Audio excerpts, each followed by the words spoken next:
নমস্কার, good afternoon. ফিরে এলাম মাটনের একটি রেসিপি নিয়ে। তো প্রথমে মাটনটাকে ধুয়ে পরিষ্কার করে নিয়ে হলুদের গুঁড়ো, লঙ্কার গুঁড়ো, জিরের গুঁড়ো, আদা বাটা, রসুন বাটা আর টক দই সঙ্গে অল্প একটু সর্ষের তেল দিয়ে ভালো করে ম্যারিনেট করে কিছুক্ষণ রেখে দেব।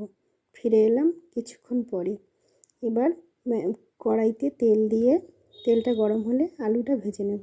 আলুটা ভেজে তুলে নিয়েছি। গোটা গরম মশলা দিয়ে দিচ্ছি, এবার একটু তেজপাতা আর দুটো শুকনো লঙ্কা দিয়ে দিচ্ছি। এটা ভাজা হয়ে গেলে এবার পেঁয়াজ দিয়ে দিলাম। পেঁয়াজটাকে ভালো করে ভেজে মাটনটাকে দিয়ে দিলাম। এবার আস্তে আস্তে করে মাটনটাকে কষবো। খুব ভালো করে মাটনটাকে কষতে হবে।